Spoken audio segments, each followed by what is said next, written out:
누구와 함께 살아가십니까? 유연수.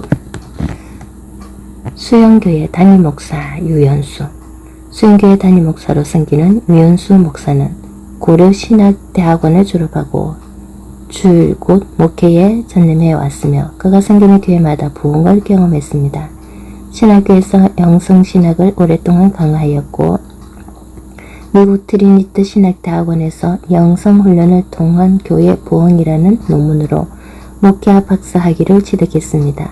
그는 부드러운 리더십과 기도와 말씀에 능력과 영감이 넘친다는 정평이 나 있으며 국내외적으로 많은 집회를 인도하고 여러 기독교 매스컴에서 활동하고 있습니다.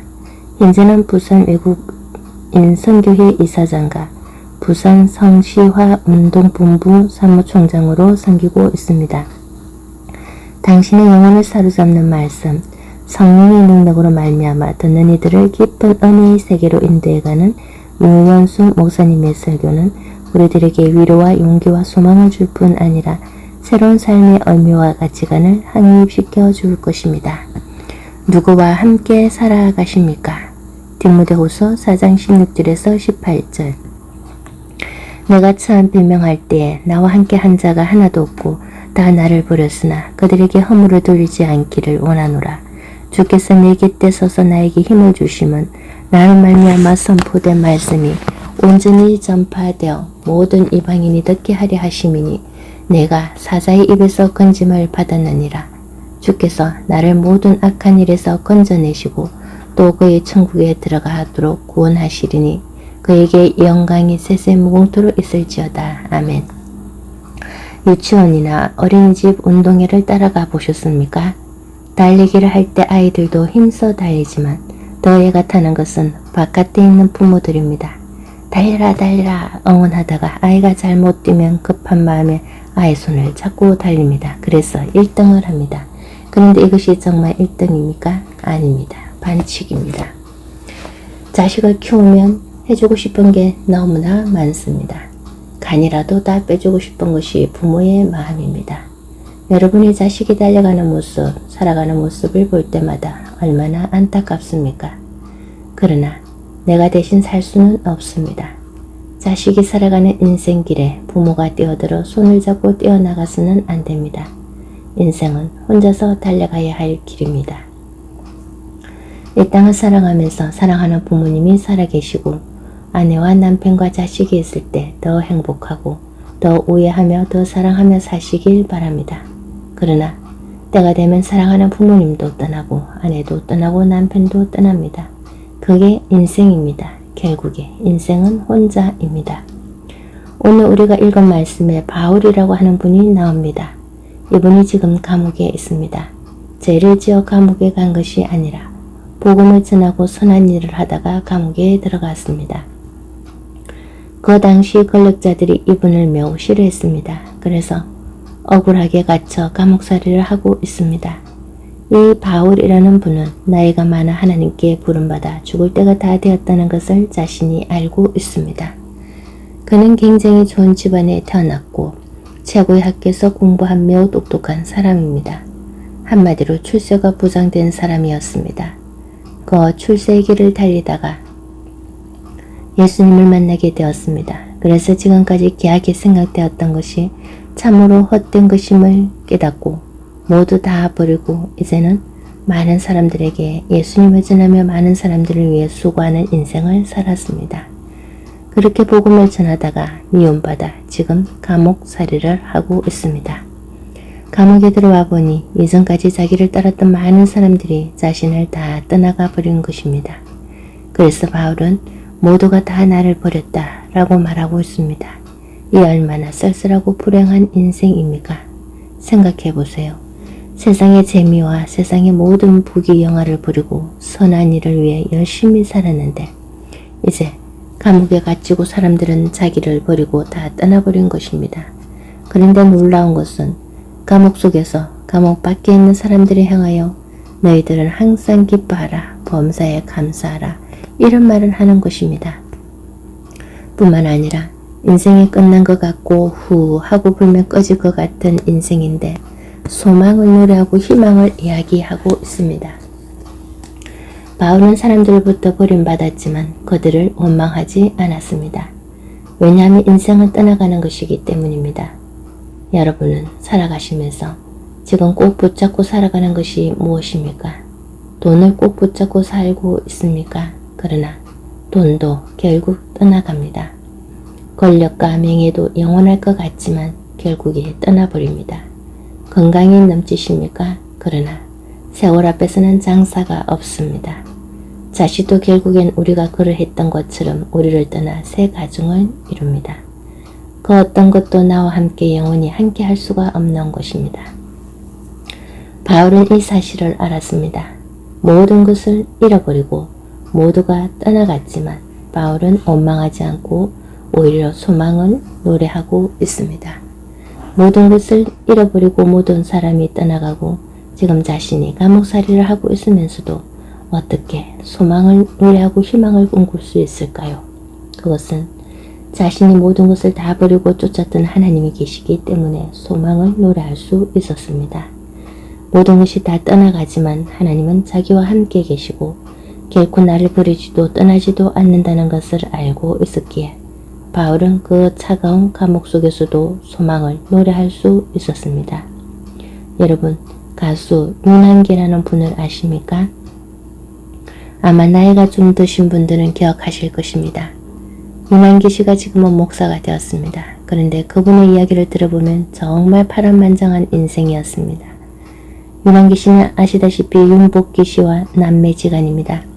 아버지 어머니가 다 예술인이었는데 전국을 돌아다니면서 공연을 하셨습니다. 그러다 부모님들이 일찍 돌아가셨습니다. 부모님을 일찍 여긴 두 남매는 청계천에서 거지 생활을 했습니다. 얻어먹고 주워먹고 살았으며 때로는 굶어 죽을 뻔하고 얼어 죽을 뻔했습니다. 많은 고비들이 있었지만 두 남매가 서로를 의지하면서 살았습니다. 그러다가 몇몇 사람들이 모여서 그룹을 만들었는데 그것이 키보이스라는 그룹입니다. 그들의 노래 중 해변으로 가요라는 노래가 굉장했습니다. 1970년대에 그 노래가 우리나라를 강타하고 전국적으로 아주 유명하게 되었습니다.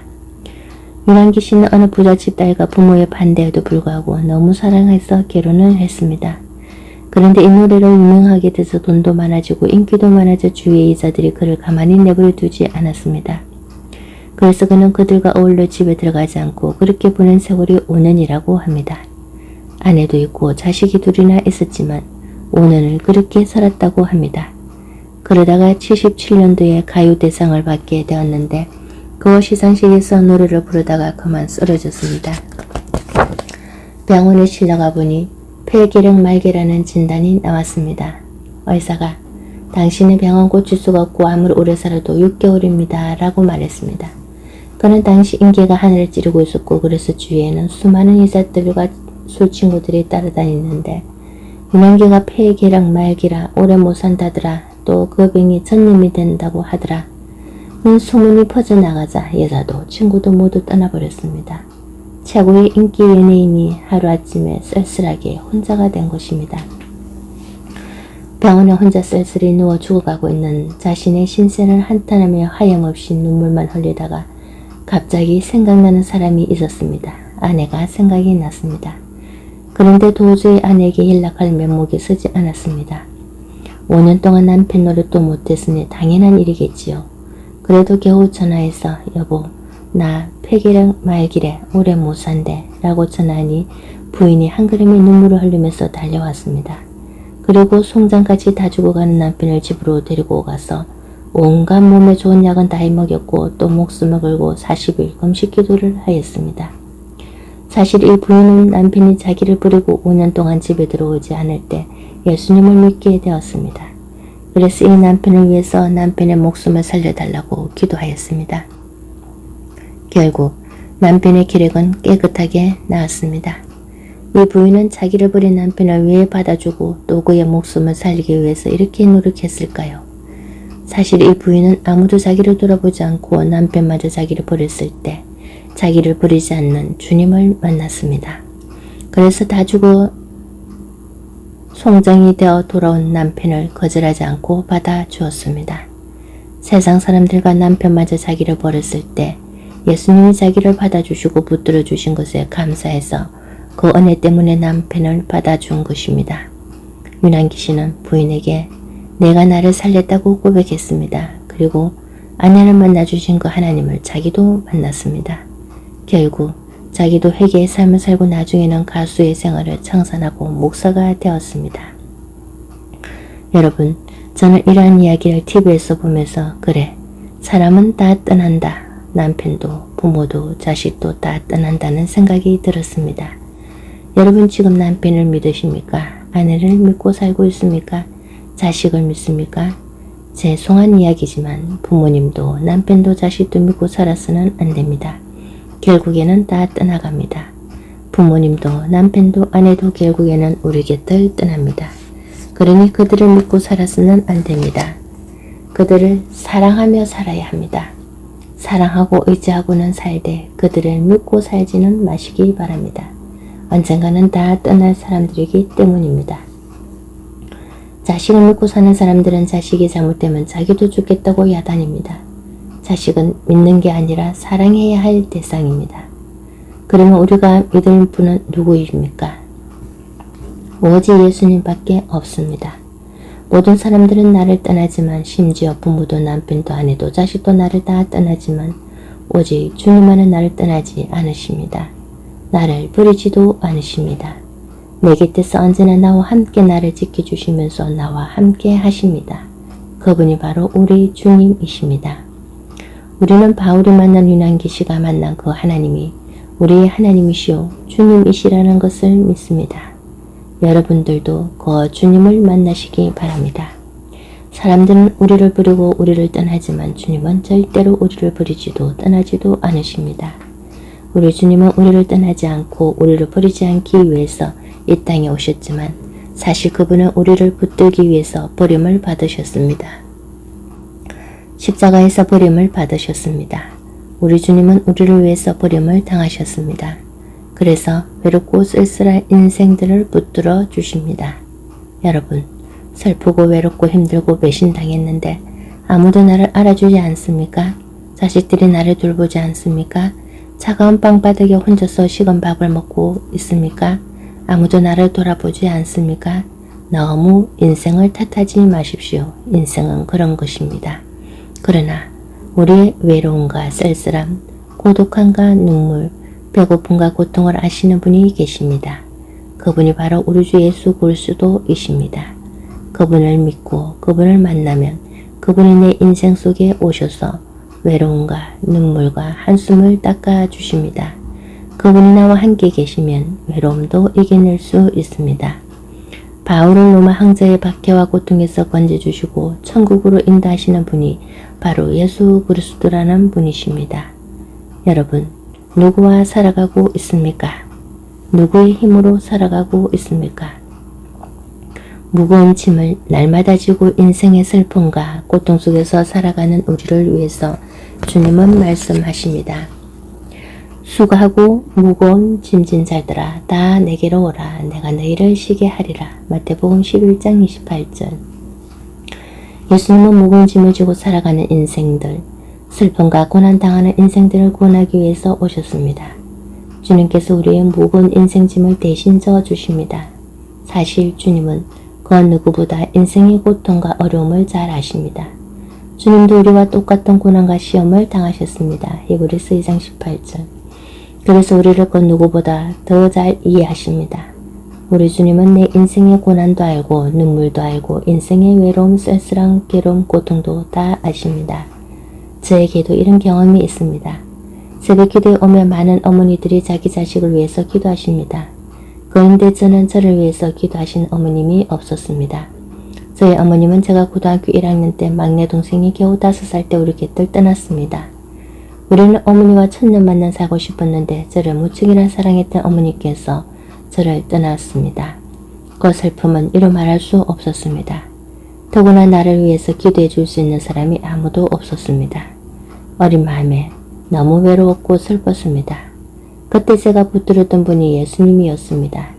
예수님은 저를 박대하지 않으셨고 저를 위면하지 않으셨고 떠나지 않으셨습니다. 제 이름을 주님의 손바닥에 새기고 절대 있지 않겠노라고 말씀하셨습니다. 이사야 49장 14절에서 16절. 저는 주님의 은혜로 목사가 되었고 지금 여러분께 이 말씀을 들을 수 있는 것입니다. 사랑하는 여러분, 우리 인생은 우리 힘으로 살아갈 수 있는 것이 아닙니다. 나는 연약하고 나는 부족해서 고통 속에서 하염없이 눈물을 흘리고 있을 때 왕이신 우리 예수님께서 이 땅의 인생들을 구원하시기 위해서 오신 것입니다. 고통받고 눈물 흘리는 자기 백성들을 구원하시기 위해서 오신 것입니다. 그 주님이 나와 함께 하신다면 아무리 힘들고 어려워도 우리는 기뻐하며 감사하며 성의와 소망의 노래를 부르며 살아갈 수 있을 것입니다. 내 힘을 의지하지 말고 내 주위의 사람들을 의지하지 말고 주님을 의지하시기 바랍니다. 주님께 기도해 보십시오. 우리의 마음을 위로해 주실 것입니다.